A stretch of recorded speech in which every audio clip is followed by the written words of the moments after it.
Okay, so this is a quick video just to show you how to set up a syslog file to either store locally on the camera itself or to a network share, either being a NAS drive or um, a shared folder. Okay, so to do this, it's fairly simple. We need to go to System Options, Advanced, and then to Open Script Editor. Okay, so in here we need to go to the syslog.conf file.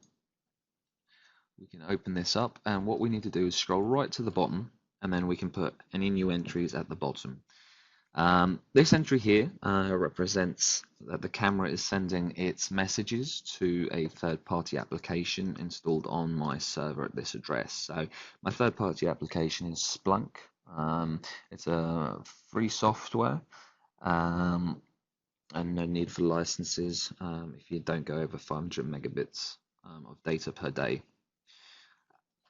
However, if you want to store it locally, which is generally the best option, less hassle, it's easy to set up. What we need to do, we'll create a new line. So to start off, we need to do star.star, which basically means all messages captured will be sent to a file directory and file location here on the camera. So it's a /tmp /syslog file. Now this syslog file, you can call that whatever you wish. That's just the file name. So it could be M1054 or the IP address of the camera. Also what we can do is set up a syslog file that gets sent to an external network share, so NAS drive or shared folder.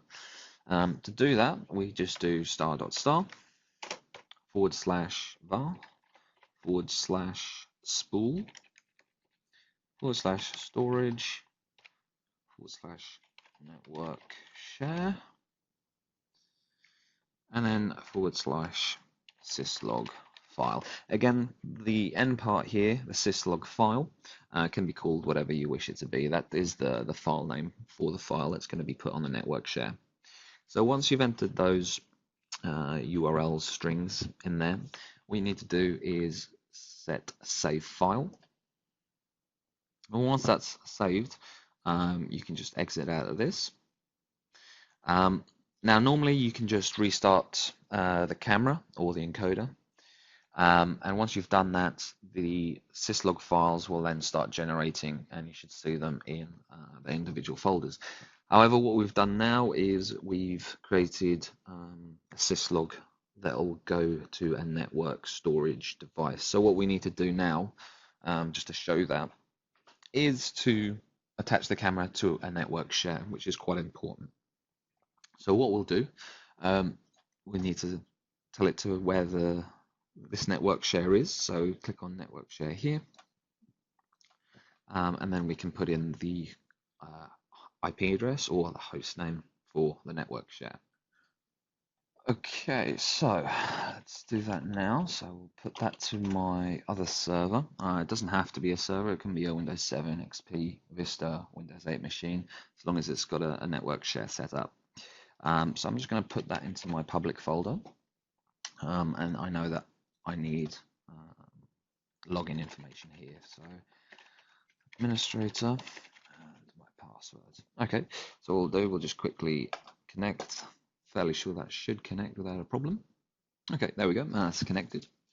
All your settings here, it's not really relevant for what we're doing. This is only relevant for actual recordings. We're not doing any recordings from the camera to this network share, so it can just be left as it is. Okay, so now all we need to do is restart the camera. And while I'll do the restart, this can take maybe up to a minute. I'll just pause the video and I'll see you in a second.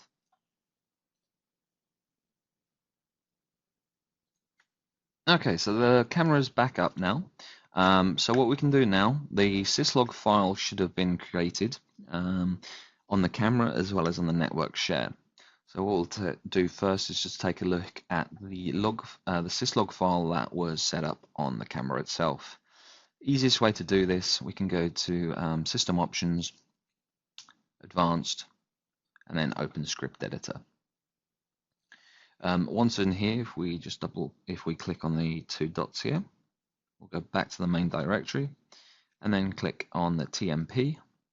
And here you go, you can see the syslog file being created here. So we can click on that, and now we can see that all the information that the camera logs is stored in this file.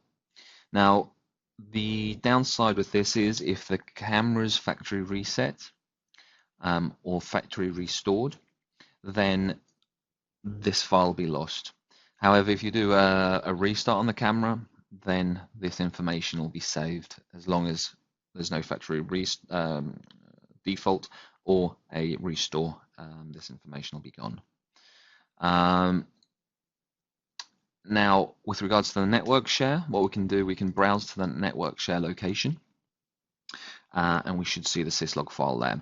The information in the syslog file on both the camera and the network share will be identical. In this case, it's just for purposes of the video, just to show you the two different ways you can do it. So here you go. You can see that this syslog file has been created. And let's take a look at this. Okay, here you go. This is exactly the same as we saw on the camera itself. However, it's just an easier place to locate the file. And that's it. Thank you for watching.